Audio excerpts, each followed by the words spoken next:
හොඳයි සුබ දවසක් හැමෝටම. අපි බලමු මාකට් අප්ඩේට් එක. එතකොට බිට්කොයින් මෙන්න මේ වගේ ලෙවල් එකක තියෙනකොට මම ඔයාලට chart එකක් share කරා Telegram එකට. මේ විදිහට ඒරියා එකක් මාක් කරලා මේ ඒරියා එකෙන් ෂෝට් වෙන්න ඉඩකඩක් තියෙනවා. ස්විං ට්‍රේඩ් ගන්න කට්ටියට ඒරියා එකෙන් ට්‍රේඩ් වලට යන්න අවස්ථාවක් තියෙනවා කියලා. හරිද? මේ විදිහට තමයි අප්ඩේට් එක මම දුන්නේ. එතකොට දුන්නේ 29 වෙනිදා.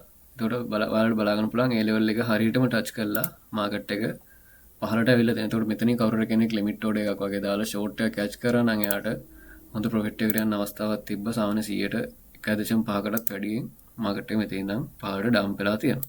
හරිද? කෙනෙක්ට මෙතනින් ට්‍රේඩ් එකක් ගන්න බැරි වුණා නම් ආයි ට්‍රේඩ් එකක් ගන්න අවස්ථාවක් තියෙන මෙන්න මේ තියෙන රෙසිස්ටන්ස් ඒරියා එකකින්. හරිද? ඒතකොට දැන් තියෙන ලෙවල් එකකින් උනා ගන්න පුළුවන්.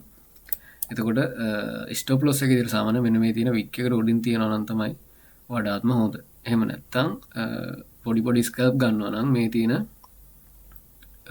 රෙසිස්ටන්ස් එකට උඩින් පැය වගේ කැන්ඩල් එකක් ක්ලෝස් වුණොත් ඔය ට්‍රේඩ් එකෙන් එක්සිට් වෙන විදිහට ට්‍රේඩ් එකක් ගන්න අවස්ථාවක් තියෙනවා බිට්කොයින් වල. ඒතර ෂෝට් ට්‍රේඩ් එකකට තමයි දැනට අවස්ථාවක් තියෙන්නේ. ලොං ගන්නවා නම් මේ තියෙන channel pattern එක. හරිද? අපිට මේක channel pattern එකක් අඳුර ගන්න පුළුවන්. මේ channel එක උඩ අතර break වෙන්න ඕන. උඩ අතර break වුණොත් මේ විදිහට ලොං එකක් ගන්න පුළුවන්. එහෙම නැත්නම් පහලට යන්න තමයි වැඩි ඉඩකඩක් තියෙන්නේ. හරිද?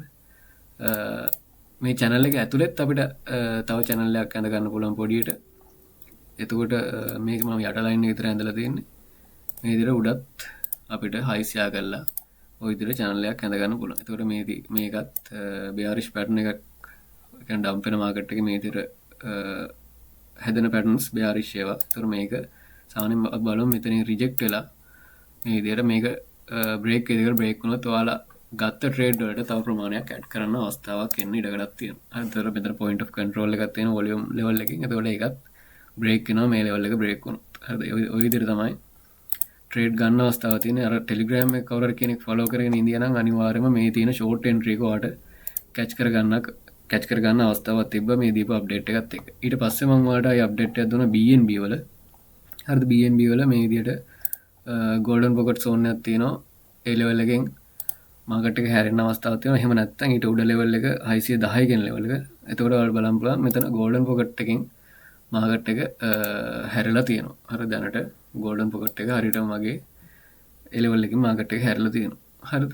ඒතර 596 කියලා තමයි මම ලෙවල් එක දුන්නේ. ඔයාලට බලන්න පුළුවන් 596න් තමයි හරියටම මාකට් එක රිවර්ස් වෙලා තියෙන්නේ. හරිද? අපිට දැනට බලා ගන්න පුළුවන් මෙතනින් පොඩි සපෝට් එකක් හම්බෙලා තියෙනවා.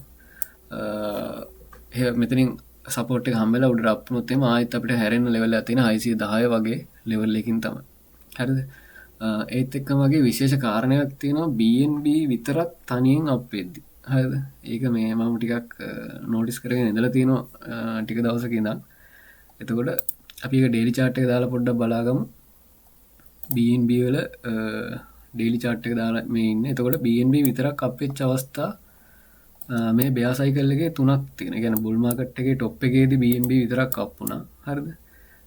මේ විදිහට. ඊට පස්සේ ආයේ මෙතන අර Bitcoin 82000ට ගිය වෙලාවේ තමයි මේ Bitcoin BNB විතරක් අප් වුණේ. හරිද? ඊට පස්සේ ආයෙත් මේ වෙලාවේ තමයි BNB විතරක් තනියෙන් අප් වෙන්නේ. ඔය අප් වෙන අවස්ථාවල මාකට් එක ඊට පස්සේ ලුප් ක්‍රෑෂ් එකකට ගිහින් තියෙනවා. හරිද? මම මේ දවස් ටික මාක් කරලා තියෙන මෙතන ඔක්තෝබර් 11 ඉඳන් ඔක්තෝබර් 14 වෙනිදා වෙනකන් ගිය අවුරුද්දේ BNB අප් වුණා. ඊට පස්සේ ආයේ මෙතන මේ අවුරුද්දේ මැයි 30 ඉඳන් ජූනි 1 වෙනිදා වෙනකන් ඒ අතර කාල සීමාවේ BNB අප් වුණා. ආයි දැන් මේ තියෙන දවස් දෙකේ. හරිද? අපි එතකොට මේ ටික මම පොඩ්ඩක් මාක් කරගත්තා Bitcoin chart එකේ. ඒ කියන්නේ මේ දවස් ටික. හරිද? මේ දවස් ටික Bitcoin chart එකේ මාක් කරගත්තා මේ විදිහට. එතකොට අපිට බලන්න පුළුවන් මේ දවස් වලට කලින් Bitcoin high එකක් හදලා තියෙනවා. ඒ කියන්නේ high එකක් හදලා ඊට පස්සේ තමයි BNB අප් වෙලා තියෙන්නේ. හරිද? ඒ කියන්නේ මේ ඔයාලට කොටු වලින් බලා ගන්න පුළුවන් වෙන්නේ මේ කොටු ටිකෙන් BNB අප් වෙච්ච දවස් ටික. හරිද? ඊට කලින් ඔයාලට බලා ගන්න පුළුවන් Bitcoin අප් වෙලා තියෙන high එකක් හදලා. හරිද? එතන මේ all time high එකේදී ඒක බලා ගන්න පුළුවන්. ආයි මෙතනත් ඔයාලට ඒක බලා ගන්න පුළුවන්. මේ BNB අප් වෙච්ච කාල සීමාව. එතකොට ඊට කලින් Bitcoin වල high එකක් හදලා තියෙනවා. ඒක local high එකක් වෙලා තියෙනවා. ඒ කියන්නේ මේ 82000 ඉඳන් මාකට් එක දිගටම crash වෙන 60000 වෙනකම්. හරිද? ඊට පස්සේ මේ දැන් තියෙන තත්ත්වෙදිත් Bitcoin high එකක් හදලා තියෙනවා. ඒ කියන්නේ මේ BNB පම්ප් වෙච්ච කාල සීමාව තමයි මම මේ කොටුවකින් මාක් කරලා තියෙන්නේ. ඊට කලින් බිට්කොයින් හයි එකක් හදලා තියෙන 66800 වගේ ලෙවල් එකේ. හරිද? එතකොට මේකෙන් අපිට අදහසක් ගන්න පුළුවන් සාමාන්‍යයෙන් හිස්ට්‍රි එකට අනුව විතරයි මම මේ කියන්නේ. බිට්කොයින් වල ඩ්‍රොප් එකක් එන්න පුළුවන් කියලා. එතකොට අර ඒ අයිඩියා එකනොත් ඔයාලට ඉන්න පුළුවන් මේ ඔය තියෙන සංසන්දනයත් එක්ක. හරි මේක අර ලොකුවටම ගන්න එපා.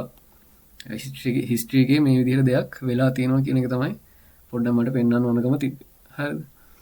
හරි අපි බලමු මේක මේ පාරත් ඒ විදිහට වෙයිද කියලා. එහෙම වුණොත් එහෙම අපිට ප්‍රොෆිට් එකට යන්න අවස්ථාවක් තියෙනවා. මොකද අපි ෂෝට් ට්‍රේඩ් වල තමයි ඉන්නේ. එතකොට අර වැඩිපුර කොන්ෆිඩන්ස් එකකින් අපිට ෂෝට් ට්‍රේඩ් හෝල්ඩ් කරගන්න අවස්ථාවක් තියෙනවා. මෙතන ටිකක් ලොකු ටාගට් එකක් දක්වා යනකම්. හරිද? එකම වගේ ඩේලි චාර්ට් එකත් අපි මේකම පොඩ්ඩක් බලමු. ඩේලි චාර්ට් එකෙත් අපිට මේ විදිහට වෙජ් එකක් වගේ මාක් කරගන්න පුළුවන්. ඒ වෙජ් එකේ තමයි තාම ට්‍රේඩ් වෙන්නේ. එතකොට උඩ ලෙවල් එකෙන් මේ තියෙන වීක්ලි සෝන් එකෙන් කිට්ටුවේ මාකට් එක ආයෙත් රිජෙක්ට් වීමක් වෙලා තියෙනවා. හරිද? එකම වගේ අද මාසේ අන්තිම දවස් 31 වෙනිදා.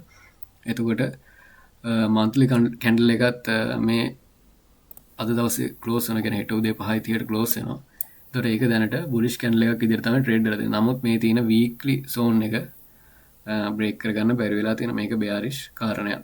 හරිද? ඒ කියන්නේ බෙයාරිෂ් රීටෙස්ට් එකක් විදිහට තමයි මේක ටිකක් සලකන්න පුළුවන්කම තියෙන්නේ. හරිද? එතකොට වීක්ලි chart එක දාගත්තත් ඔයාලට ඒක බලා ගන්න පුළුවන්. වීක්ලි කැන්ඩල් වලිනුත් මේ තියෙන ලෙවල් එක අපිට බ්‍රේක් කරගන්න බැරුව තමයි තාම තියෙන්නේ.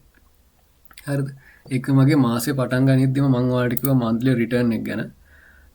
බිට්කොයින් වල ජූලි මාසේ මන්ත්ලි රිටර්න් එක. ඒතර මැයි ජූනි දෙකම රෙඩ් වුණොත් එහෙම ජුලයි අනිවාර්යයෙන්ම ග්‍රීන් වෙලා තියෙනවා කියලා. ඒක ඔයාලට මේ හිස්ටරි එකෙන් බලා ගන්න පුළුවන් මේ විදිහට ග්‍රීන් වෙලා තියෙනවා. ආයෙ මෙතනත් ග්‍රීන් වෙලා තියෙනවා.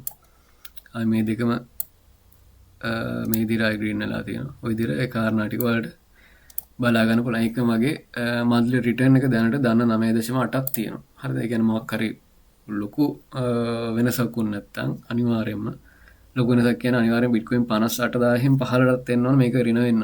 හරිද? ඒ කියන්නේ එහෙම වෙන එකක් නැහැ කියලා හිතනවා. තව පැය කිහිපයක් නැති. එතකොට ඒ හිස්ටරි එකේ කාරණාය ඒ විදිහට මේ පාරත් වෙලා තියෙනවා. يعني ජුලයි මේ පාරත් ග්‍රීන් විදිහට තමයි ක්ලෝස් වෙන්නේ. හරිද? ඊට පස්සේ අපි අගෝස්තු මාසේ බැලුවොත් එහෙම සාමාන්‍යයෙන් අගෝස්තු මාසේ සාපේක්ෂව රිටර්න් එක ටිකක් නෙගටිව් මාසයක්. ඒ කියන්නේ බෙයා මාකට් වලදී සාමාන්‍ය බෙයා මාකට් ආවේ 2026 ආයෙ 2027 22 2018 ඒ වගේ අවුරුදු වලනේ. එතකොට ඒ වගේ අවුරුදු වල මේවට බලන්න 2018 ඍණ 9.27. හරිද? 2022 ඍණ 13.88. හරිද? ඒ විදිහට අර බෙයා මාකට් තිබ්බ අවුරුදු වල මේ අගෝස්තු රෙඩ් විදිහට තමයි ක්ලෝස් වෙලා තියෙන්නේ. ඒ කියන්නේ බෙයාරිෂ් විදිහට තමයි ක්ලෝස් වෙලා තියෙන්නේ. අපි බලමු මේක මේ විදිහට මේ පාරත් ඒක ඒ විදිහටම වෙයිද කියලා. හරිද? එතකොට ඒ කාරණේ ගැන පොඩ්ඩක් අවධානයෙන් ඉන්න. හරි. ඊට පස්සේ පොඩ්ඩක් අපි Ethereum වලට આવොත් එහෙම Ethereum වල අපිට මේ විදිහට channel triangle pattern එකක් ගන්න පුළුවන්. හරිද? ඒ triangle pattern එකේ තමයි තාම තියෙන්නේ. එතකොට උඩ level එකට ඇවිල්ලා market එක dump වුණා. එතකොට උඩ level එකෙන් මම මේක chart update මොනවක්වත් දුන්නේ නැහැ. කවුරු හරි කෙනෙක් monitor කරගෙන ඉඳලා short එකක් ගත්තා නම් profit එකක් ගන්න අවස්ථාවක් තියෙනවා. හැබැයි මම මේකේ update එකක් දුන්නේ නැහැ ඔයාලට. හරිද? ආයි ට්‍රේඩ් එකක් ගන්න අවස්ථාවක් එන්නේ එක්ක මේ තියෙන රෙසිස්ටන්ස් එකට අප් වෙන්න ඕන. එහෙම නැත්නම් මේ තියෙන ට්‍රයැන්ගල් එක බ්‍රේක් වෙන්න ඕන. ওই කාරණා දෙකෙන් එකක් වුණොත් Ethereum වලත් ඔයාලට ට්‍රේඩ් එකක් ගන්න අවස්ථාවක් තියෙනවා. හරිද? එතකොට ඒක ගැනත් පොඩ්ඩක් අවධානයෙන් ඉන්න. හරි. ඊට Solana වල මම පොඩි අප්ඩේට් එකක් දුන්නද මන්ද මට ඒක නම් මතක නැහැ. සිග්නල් ගෲප් එක නම් මේකට සිග්නල් එකක් දීලා තිබේ. ඒක එන්ට්‍රි ආවේ නැහැ තාම. එතකොට ඒකෙත් ඔයාලට ට්‍රේඩ් එකක් ගන්න පුළුවන් අවස්ථා දෙකක් තියෙනවා. එකක් තමයි මේ තියෙන රෙසිස්ටන්ස් zone එකට අප් වෙනකන් ඉන්නකො. සාමාන්‍ය 76 වගේ ලෙවල් එකකට අප් වෙනකන් ඉන්නවා. නැත්නම් මේ තියෙන horizontal resistance එක පොඩ්ඩක් බ්‍රේක් වෙනකන් ඉන්නවා. හරිද? ඒ බ්‍රේක් වෙනකන් ඉඳලා ට්‍රේඩ් එකක් ගන්න පුළුවන්. හරිද? එතකොට ඔය කාරණා දෙක තමයි Solana වල කියන්න තියෙන්නේ. ඒකම වගේ බිට්කොයින් වල ඕපන් ඉන්ට්‍රස්ට් එක දාලා බලුවොත් එහෙම ඔයාලට බලා ගන්න පුළුවන්. මම මේක පොඩ්ඩක් රිෆ්‍රෙෂ් කරලා බලන්නම් අලුතෙන් හැදිච්ච කැන්ඩල් මොනවද කියලා බලන්න. මේකෙදි ඔයාලට බලා ගන්න පුළුවන් රෙඩ් කැන්ඩල් හැදිලා තියෙනවා. හරිද? මේ විදිහට රෙඩ් කැන්ඩල් හැදිලා තියෙනවා. ඒ රෙඩ් කැන්ඩල් වලට සාපේක්ෂව ඕපන් ඉන්ට්‍රස්ට් එකේ ග්‍රීන් කැන්ඩල් හැදිලා තියෙනවා. ඒ කියන්නේ අලුතෙන් ෂෝට් පොසිෂන්ස් ඕපන් වෙච්ච ස්වභාවයක් තමයි මෙතනින් අදහස් වෙන්නේ. එතකොට මේ තියෙන රෙඩ් කැන්ඩල් එකට සාපේක්ෂවත් මෙතන ග්‍රීන් කැනල් හැදලා තියෙන. ගැන අලුතෙන් ෂෝට් පොසිෂන්ස් මාකට් එකට එනවා කියන අදහස අපිට මෙතනින් ගන්න අවස්ථාවක් තියෙනවා. එතකොට මෙන්න මේ හැදිච්ච ලොකු වික් එකත් එක්ක හැදිච්ච කැන්ඩල් එකේ පොසිෂන්ස් වැඩි ප්‍රමාණයක් ක්ලෝස් වෙලා තියෙනවා. එක්ක ලික්විඩේට් වෙලා තියෙනවා. එහෙම නැත්නම් කට්ටිය ප්‍රොෆිට් අරන් තියෙනවා. ඒ දෙකෙන් එකක් වෙලා තියෙනවා මේ තියෙන වික් එකත් එක්ක හැදිච්ච කැන්ඩල් එකේ. මේක නිකන් හරියට ස්ටොප් හන්ට් කරන්න වගේ ගිය කැන්ඩල් එකක්. හරිද? මේ තියෙන හයි එකටත් උඩින් අප් වුණා. ආයි මේ හයි එකටත් උඩින් අප් වුණා. හරිද? ඊතර ස්ටොප් හන්ට් වෙන්න වගේ ගිය කැන්ඩල් එකක් තමයි මේකෙන් අපිට අයිඩියක් ගන්න පුළුවන්. එතකොට අලුතෙන් ට්‍රේඩ් ගන්න කෙනෙක්ට මේ හැදිච්ච වික් එකට උඩින් ස්ටොප් ලොස් එකක් දාගෙන ට්‍රේඩ් එකක් ගන්න තමයි අවස්ථාවක් තියෙන්නේ. ඊට අමතරව කිව්වොත් එහෙම අපි දාගත්තොත් එහෙම බිට්කොයින් වල ෆන්ඩින් රේට් හරිද? ෆන්ඩින් රේට් එක දාගත්තොත් එහෙම අපි ඩේලි chart එක වගේ දාගත්තොත් ඔයාලට මේකෙන් අයිඩියා එකක් ගන්න පුළුවන්. ෆන්ඩින් රේට් එක ගොඩක්ම වැඩි වෙලා තියෙනවා. හරිද? සාමාන්‍යයෙන් ෆන්ඩින් රේට් වැඩි වුණාට පස්සේ මාකට් එකේ කරෙක්ෂන් එකක් ඇවිල්ලා තියෙනවා හිස්ටරි එකේ. හරිද? එතකොට මේක බලන්න පුළුවන් මේ ෆන්ඩින් රේට් ගොඩක්ම වැඩි වෙච්ච අවස්ථා. හරිද? මේ වගේ අවස්ථාවල මාකට් එකක් මේ විදිහට කරෙක්ෂන් එකක් ඇවිල්ලා තියෙනවා. ආයි මෙතන টොප් එකේදී ෆන්ඩින් රේට් එක ගොඩක් වැඩි වෙලා තියෙනවා. ආයි මාකට් එක කරෙක්ට් වෙලා තියෙනවා. ආයි මේ තියෙන ලෙවල් එකේදී ඔයාලට බලන්න පුළුවන් 97000 වගේ අප් වෙච්ච ලෙවල් එකේදී ෆන්ඩින් රේට් එක ගොඩක් වැඩි වෙලා තියෙනවා. එතකොට එතනත් මාකට් එක කරෙක්ෂන් එකට ඇවිල්ලා තියෙනවා. ආයි මේ කිට්ටුවත් ෆන්ඩින් රේට් එක සාමාන්‍ය ප්‍රමාණයක් වැඩි වෙලා තියෙනවා. මේ කිට්ටුවේ ගොඩක් වැඩි වෙලා තියෙනවා. හරි 77000. එතකොට මාකට් එක දිගටම ක්‍රෑෂ් වෙලා තියෙනවා. දැනුත් ෆන්ඩින් රේට් එක සාපේක්ෂව වැඩි. හරිද? ඔයාලට බලා ගන්න පුළුවන්. සාපේක්ෂව වැඩි ෆන්ඩින් රේට් එකක් තියෙන්නේ. එතකොට මාකට් එකේ බොටම් එකක් වගේ සාමාන්‍යයෙන් හදන්නේ. අපි වීක්ලි chart එක පොඩ්ඩක් දාගමු. වීක්ලි chart එක දාගත්තොත් එහෙම මාකට් එකේ බොටම් එකක් සාමාන්‍යයෙන් හදන්නේ ෆන්ඩින් රේට් එක නෙගටිව් වෙද්දි. හරිද? මේ බලා ගන්න පුළුවන් ඔයාලට කලින් සයිකල් එකේ ෆන්ඩින් රේට් එක ගොඩක් නෙගටිව් වෙලා තියෙනවා. හරිද? මේ නෙගටිව් වෙද්දි තමයි මාකට් එකේ බොටම් එකක් සාමාන්‍යයෙන් නිර්මාණය වෙන්නේ. එතකොට ඒ තියෙන කාරණය තාම මේකේ ආවේ නැහැ. හරිද? ෆන්ඩින් රේට් එක ගොඩක් නෙගටිව් උනේ නැහැ තාම. හරිද? ඒකත් එක්ක බොටම් එකට තව පොඩ්ඩක් ඉඩකඩ තියෙනවා කියන එක තමයි එතනින් අයිඩියා එක ගන්න පුළුවන් වෙන්නේ අපිට. හරිද? එතකොට ඒකත් පොඩ්ඩක් ඔලේ තියාගන්න. හරි. ඔය කාරණා ටික තමයි කියන්න තිබ්බේ. එහෙනම් ඔයාලත් පරිස්සමෙන් ස්ටොප් ලොස් දාන්න ට්‍රේඩ් කරන්න. අලුත් මොන හරි දේවල් තිබ්බොත් අනිවාර්යයෙන්ම මම අප්ඩේට් එකක් දෙන්නම්. එතකොට හෙට අලුත් මාසේ පටන් ගන්නවා අලුත් පිවට් ලෙවල්ස් එහෙම එනවා. ඒ කියන්නේ මන්ත්ලි ලෙවල්ස් එහෙම අපි ඒ ගැනත් හෙට වීඩියෝ එකේදී කතා කරමු. හරි. සුබ දවසක් ඔයාලා හැමෝටම.